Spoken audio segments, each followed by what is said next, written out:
Awesome. Well, Sebastian, Jordan, excited to have you both on today. Before we get started, I know we're going to be talking about subscription and subscription model with D2C. We're going to have a great conversation. But before we do that, maybe if you could both just kind of introduce yourself, a little bit about your background and why we're here today. So Jordan, you want to start? Yeah, for sure. Well, good to be here. I've come from pretty much a decade of direct consumer e-com experience. Started at a snack subscription brand when that was like a novel concept, and have been running D2C brands ever since. I now run an agency that's focused on driving lifetime value for our clients, and excited to chat more with you guys about what that means. Awesome. Excited to be here as well. So basically for the last few years, I've been working at different growth agencies on the media buying side and helping grow media buying teams for different sizes of e-commerce companies. And then went out on my own this past year to work on brands one-on-one and provide mostly like fractional CMO work for brands, e-commerce brands within the $1 to $10 million revenue range. Awesome. And if you're listening for the first time, my name is Colby. I talk to smart people, make myself seem smarter by talking to smart people. Right now, I manage a team of developers for a software and also an agency. And we're just figuring stuff out as we go, which is the purpose of today's conversation. I think it's going to be a great one because as you both just shared, so Jordan, you have a lot of experience on the subscription or the lifetime value side of things. Sebastian, you have a lot of experience in many areas, but really on the acquisition side of things, like helping get new customers in. From my personal experience on the acquisition side of things, to me, it seems like a lot of D2C businesses can put a lot of energy and effort towards the acquisition and then fall short on retention and LTV. And when it comes to retention and LTV, a lot of times that falls into the bucket of email and SMS, right? And then it really just kind of stops there. Before we dive into like everything subscription or LTV, what do you define as like the core fundamentals of retention, Jordan? Yeah, I mean, I think if you like take a step back and you think about, what are the things that really drive retention, which is a key lever for lifetime value. I think it's the easiest lever in addition to email and SMS, which everybody thinks of when you say retention. I don't focus on that as much. I focus on the levers around, particularly for CPG brands, driving a higher percentage of customers to subscribe. Because if you can get a higher percentage of your customers to subscribe, and then you can do the right tactics to keep them, the average lifetime value of a subscriber versus a one-time purchaser in the first 12 months is anywhere from 2 to 4 times greater. So it's just like, yes, you need the foundational flows, and there's a lot of stuff we recommend to build out in terms of emails and SMS that will help with that first, call it 30-day journey to get people taking the product and understanding how to use it and building the habit that you want in order for the subscriptions to enable. But at the end of the day, driving a higher percentage of customers to subscribe is going to be a much faster lever than building all the flows and emails. So that's like one of the main levers we look at in terms of driving retention. That's a good, Sebastian, that's our first time co-host and we'll get our cues down. I don't know if you had Slack or not. Sebastian, you have a follow-up or a question there? No, I think that's huge. And, one of the big things, I guess, on the acquisition side is like, having that ability to accept a higher CAC on any paid channel because what you're going to get from your retention side is massive. And so, I mean, the work on your end for like improving subscription and LTV, it just like pays dividends in terms of like what I'm doing on the paid channels. So yeah, super interested to hear more. Yeah, I feel like whether you're a brand owner or running an agency, I think driving a higher LTV is only going to make your life easier, right? Like we all know CAC is going up and it continues to go up. So the only way that you're going to the best way to win in the long run as an e-commerce brand is to drive retention and to drive LTV up. Because if you do that, you can afford a higher CAC, right? The LTV to CAC ratio is what matters. Like you said at the beginning, Colby, everybody focuses on the front end of that, the CAC element, and then they kind of lose sight, besides email and SMS, of everything else. And there's so many other levers you can do to drive up LTV. And in our first conversation, you had a really interesting formula that you look at when you're trying to understand how you can get the best value from subscriber subscription. Could you kind of dive into that a little bit? Yeah, the metrics that I pay attention to, right? If you just think about, I mean, we could zoom out and look at like what is lifetime value, right? It's the number of orders over the lifetime that a customer is purchasing and the AOV of those orders. In reality, it's also the margin, but most people look at it from an LTV, from a revenue perspective, and that's what we'll focus on here. But if you think about that, then what are the levers that you can pull? You can drive up retention to get more orders, or you can drive up AOV, right? And so the metrics that I pay attention to in order to do that is driving up your AOV or increasing the percentage of customers who are subscribing. We call it the take rate or the opt-in rate for subscription, and then reducing the churn rate for subscription, right? So if we can increase the AOV, increase the opt-in rate, and reduce the churn rate, that's going to naturally just lead to a higher LTV cohort. And so we focus really closely on those metrics. We have a playbook of tactics that we can get into of how do you actually impact those metrics. And it works across brands from like, we've worked with brands that are a couple $1 million just kind of starting off that have found market fit, but they're trying to figure out subscription growth. And we worked with $1 billion brands and everything in between. And literally the same playbook works across all of them, because at the end of the day, driving more subscribers is going to lead to a higher LTV, as long as you don't do it by just offering too strong of a discount that leads to just a ton of churn and offsets those benefits. Yeah. And I guess my question on that would be, do you have, with those levers that you're pulling to drive those retention or to drive the retention on the back end, I guess my question on that would be like, do you find anything particularly easier to move? So like if you're to go into an account for the first time and you're doing an audit and you're like, okay, I need to do 2 or 3 main things that I know are going to have a huge impact right off the bat. Like what are those quick wins that a lot of companies can plug in? It's a great question. I'm going to start by just saying we start every project with an audit, like you called out, where we do a really deep dive into the analytics. And it's really important to start there, because some brands have an incredible opt-in rate. Like literally they could be at 50, 60, 70, maybe even 90% opt-in rate, but they might have like a really bad churn rate, right? They might be like 25, 30% of their subscribers, active, like total subscribers, are churning every single month, right? So we come with a tailored approach based on what we're seeing in the data out of those metrics we led with. That said, in terms of quick wins, quick hits, a lot of times brands, I would say, are doing things on the subscription side that are just really out of the box, right? So the standard one is just like a flat rate subscription discount, right? 10, 15, 20% off every subscription order. I would say that's kind of antiquated. And if you're doing 10%, yes, you'll still get subscribers over time and it will build and your churn will probably stay low. But if you start thinking about like, what's that the first offer that you want to make, it doesn't have to be a stronger discount, but that's an easy kind of unlock. I would say like, you do like a 25% off your first order and then 10% off subsequent. We call it like staggered discounts, right? Where they don't need to be the same, right? You're now making margin. If otherwise you were doing 15 or 20% off every subscription order, now you're giving 25% off the first. You're encouraging people to subscribe because they're like, I might as well. That's a great offer. But then your product has to do the heavy lifting. You have to educate them through the flows and do all that to make sure that they use it, right? So that's a big one. I think it's just like thinking about the offer. The other alternative is like, we work with a bunch of supplement brands. Maybe it's like you get a free frother, and there's an arbitrage of like the value of these things, right? You can call it like $15 free frother or $20 free shaker, but maybe it costs you $5. So there's an arbitrage of value to cost that you can use in that equation.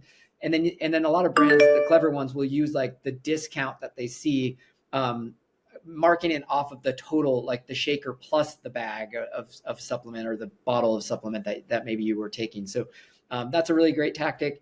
And then the last one I'll say is brands sleep on the rebill reminders. They'll typically just use like the standard out of the box ones that comes from the subscription platform. And basically what that is a reminder to people to cancel their subscription, right? You get that and you're like, I still have some of this product, because most brands sell on a monthly basis and it takes a week for you to get the product, right? By the time it actually arrives at your doorstep after fulfillment and shipping, then the rebill reminder usually goes out a week before. So you've literally only had 2 weeks to consume this product, assuming you took it every day and actually built the habit, which you probably didn't. And so a monthly subscription is really hard because no matter what, they have too much product when they're getting that email, right? By default, by definition. And then you're just reminding them to go, hey, go cancel, right?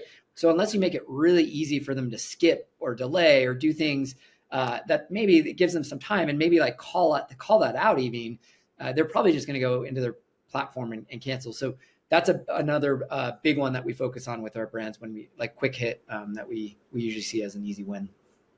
That makes a lot of sense. I guess a question on that quick follow-up would be, because you mentioned a lot of brands like do a standard 10% discount. And I've heard a lot that like that's something that you go to a website, you can email opt-in, for example. And this isn't just on the subscription side. It's like a lot of people just run a standard 10% off where they're handing away margin, but maybe that doesn't up the conversion value in really any meaningful way.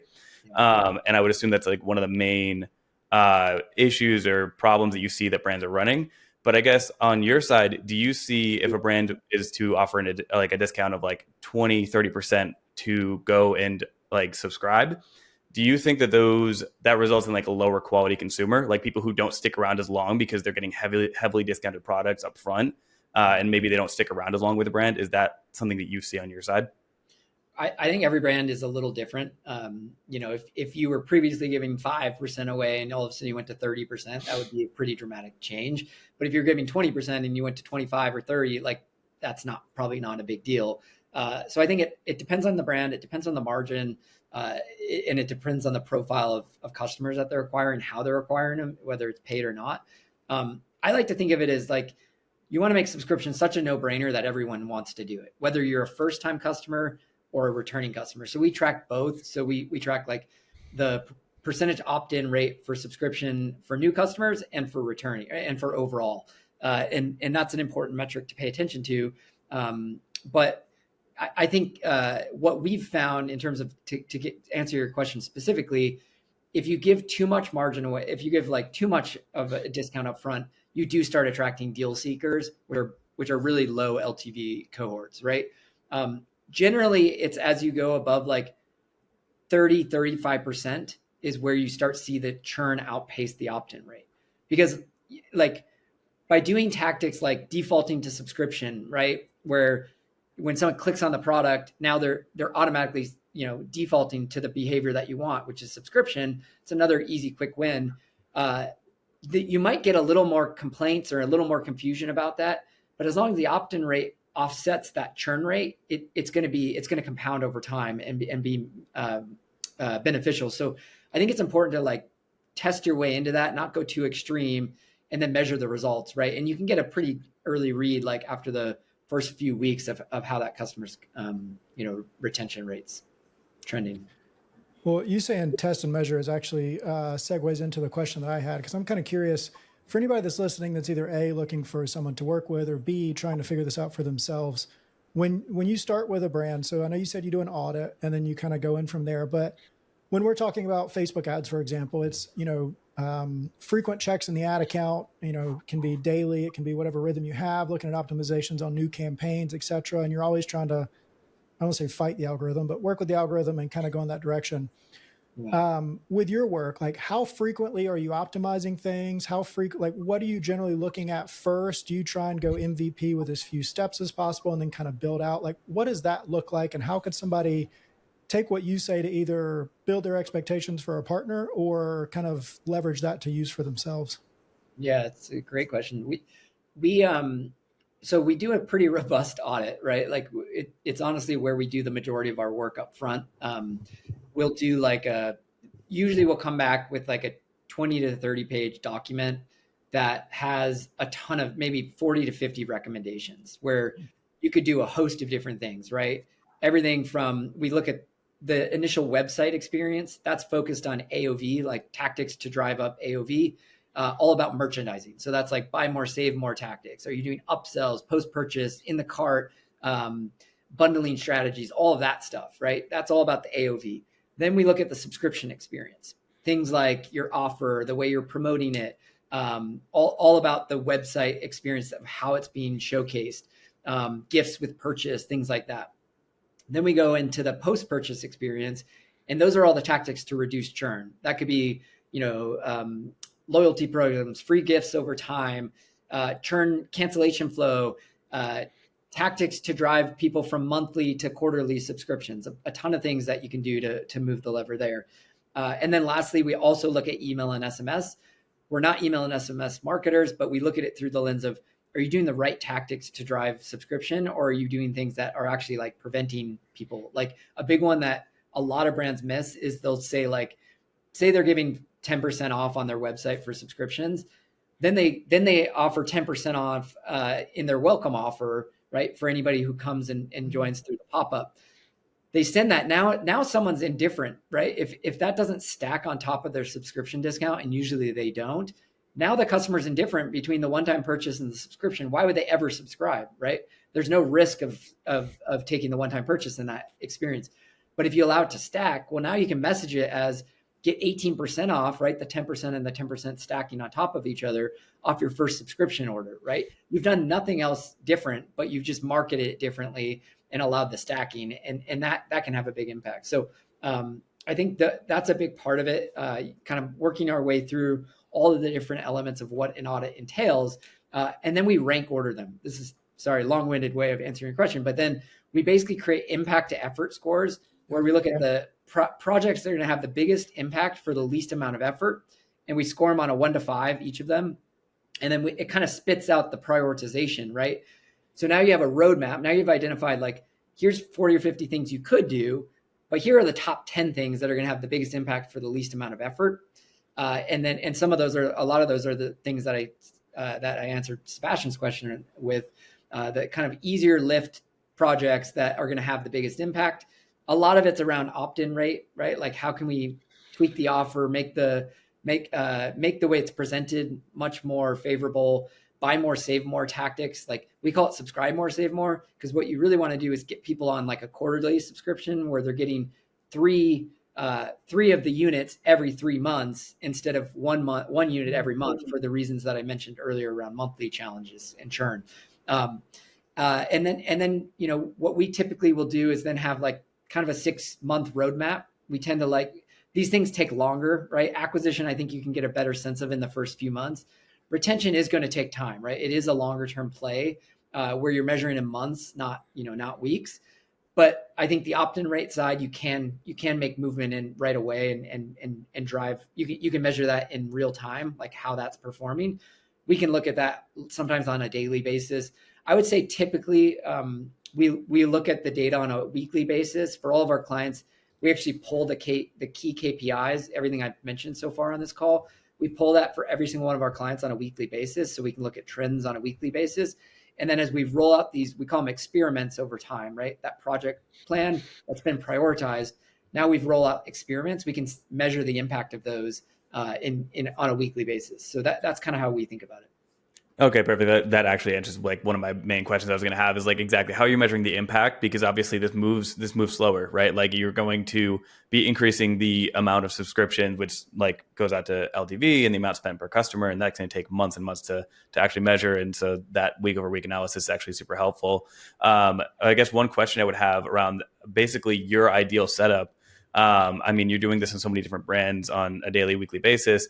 What would be your ideal app stack, right? You're going in, what are you actually using to implement to these businesses on a day-to-day basis? That was going to be a question of mine. And for the sake of our listeners and the Twitterverse, please let us know if you're a partner with any of these before you share that you love them.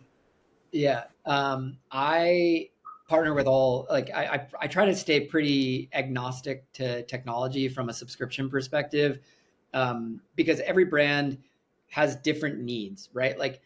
Earlier stage brands might not need all the functionality that some of the more mature subscription platforms offer. So the gamut, I would say the top 4 in the space are Loop, Stay, Skio, and Recharge, right? So Recharge is the biggest player. I would say Skio and Recharge kind of compete the most in terms of functionality and features, but they also tend to be the most expensive. And so for a lot of my clients end up using one of those platforms because they want a lot of the functionality that we're going to help them execute on.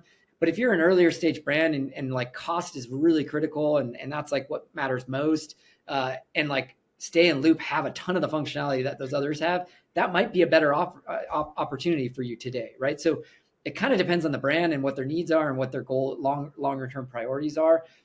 So we try to stay agnostic, but we tend to work mostly with Recharge and Skio just by the nature of where our clients head. And when you're looking at brands, I mean, it may be different, or it's probably different for industry, but as I opened this conversation where I talked about most D2C brands that are in the earlier stage will really focus on acquisition and kind of leave retention by the wayside. What do you think percentage-wise companies should be looking at to have revenue coming from LTV or retention versus new customer first-time purchase acquisition? I mean, I think it's generally the brands we work with are trying to get to like a 3x profit, like revenue, the margin of their LTV over the CAC of that they're spending. I work with supplement brands that do a lot better than that, but I would say that's generally like where a lot of brands initially try to head.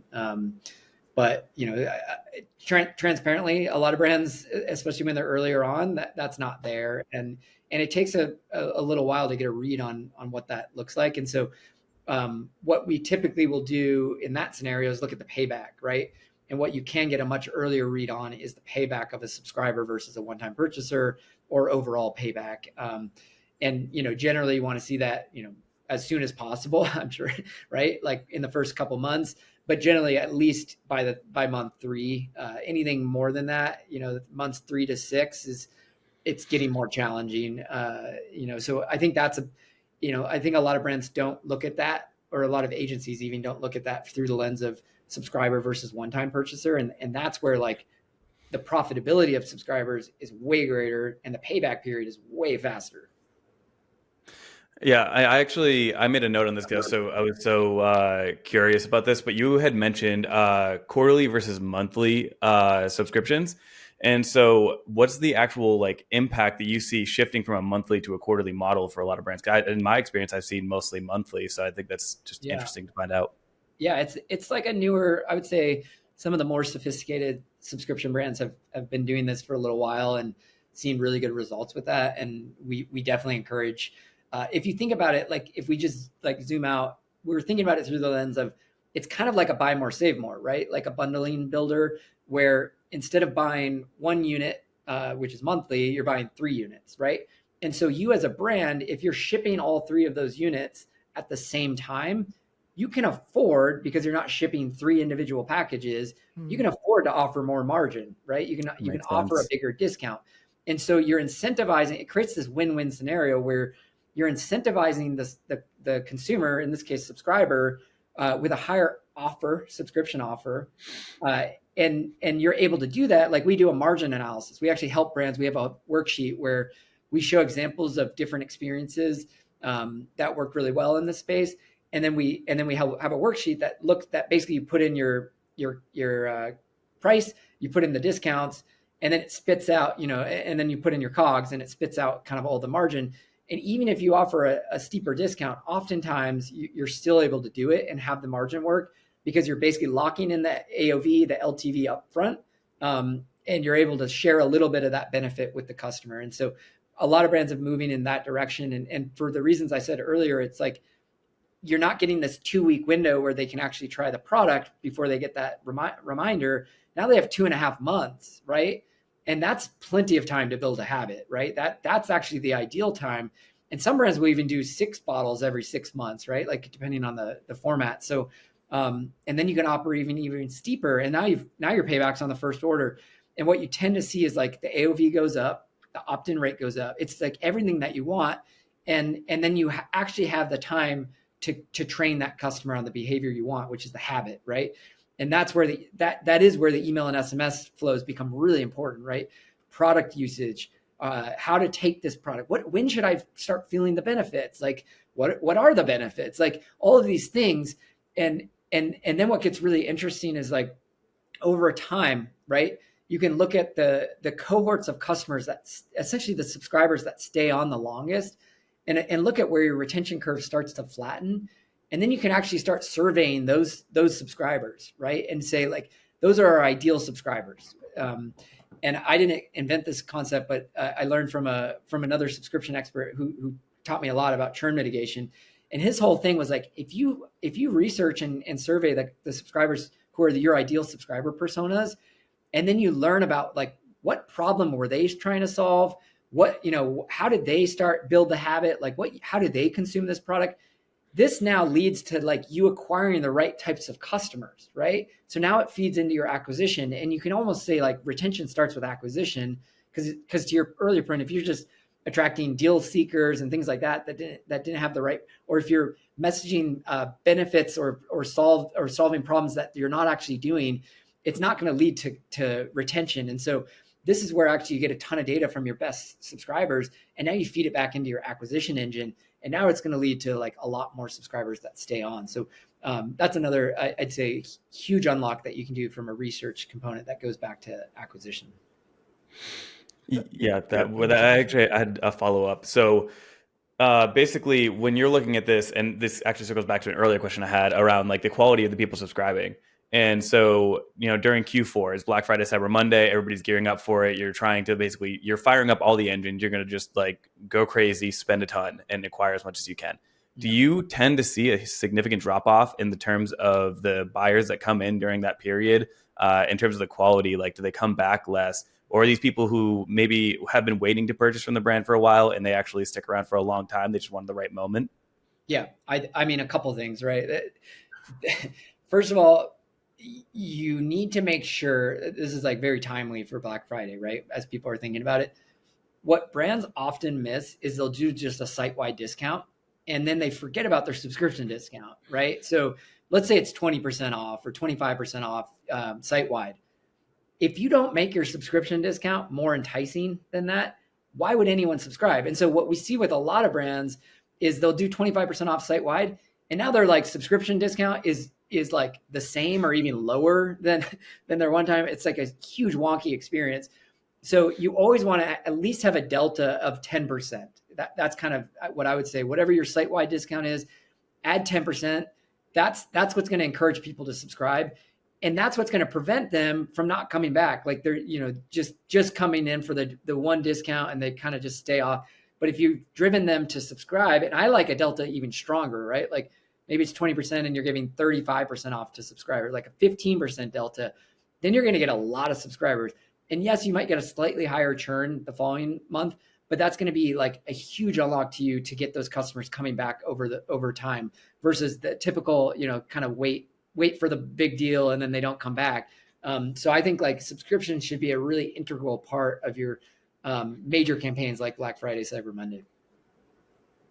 That's really interesting. One other thing that we haven't talked about that I think is worth mentioning as a way to combat churn after Black Friday, but really it's just in general, what brands do really well that have thought about subscriptions is think about like when I go back to like the retention curve, the majority of subscribers fall off after month one, like right between order 1 and order 2. And then the second most churn happens the following month, and it continues to go down, right? The percentage continues to go down until it essentially flattens.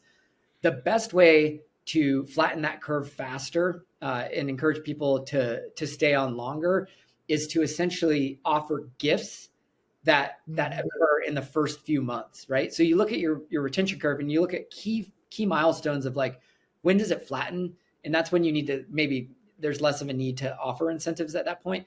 But certainly in month 2 and maybe month 3, I would think those are really big opportunities to think about offering gifts. And then going back to the rebill reminder that I mentioned, right now you can actually reposition that reminder as not you're just, hey, this is a reminder to cancel. Now it's like, hey, get excited for your $30 tumbler that's going to come with your next order. And the product only costs $30. So now they're getting a free gift that's $30 of value versus the $30 subscription they're paying. Of course they're going to stay on. And there's FOMO of like, you can only get it if you're a subscriber. So I'm all about like, I think old school loyalty programs that are just points based are kind of like a little archaic. I think like elevating your subscribers to be the VIP tier and then creating loyalty programs for them is what drives, I think, the highest LTV type of customers. And there's a lot. That isn't to say that I wouldn't recommend maybe giving cash back, because I actually think that's another mechanism we can talk about. But offering the combination of those two things is really, really powerful. Yeah, I've seen brands do that where they give like surprise and delight gifts along the way, but they tell you when it's going to come, so you know that milestone. Yep. I've also seen brands that will do like it may start at 15% off, and then once you hit month 3, it goes to 20 or 25, and then once you hit month 6, it goes to like 30% off, and then it keeps kind of giving you more percentage off as you continue that way. And then also brands that you ordered product A, they'll send you sample of product B in month 1, sample of product C in month 2, and just kind of continue sending you samples with things as well. Yeah, I'm a huge fan of the sampling tactics, because essentially you're driving trial now, like, and then you can cross sell them with an offer after they tried that sample the following month. So I think that's a huge, powerful one. What I will say, just to jump in on one of the things you mentioned, because a lot of brands do this, and there's like a lot of the platforms enable this, is the discount that scales over time. In my opinion, that's like the opposite of what you should be doing. Okay. Right? If you think about it, the retention curve flattens over time. So now you're just actually just giving margin away to the customers who don't need that margin. They've now built this habit, and they're going to subscribe and stay on for life. So by month 6, that you mentioned, like going up to 35%, you're just giving margin away. There's no point in doing that. You should be giving that up front. All of your discounts should be coming up front.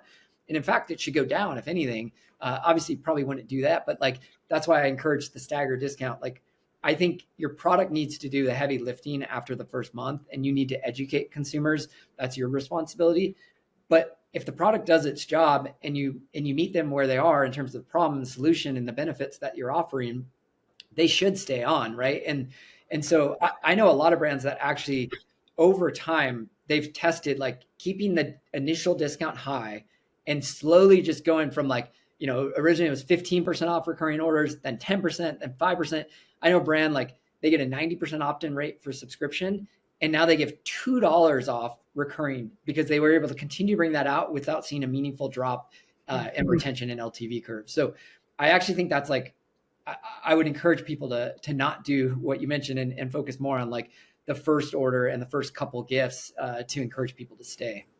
That's interesting. Well, that's good to know.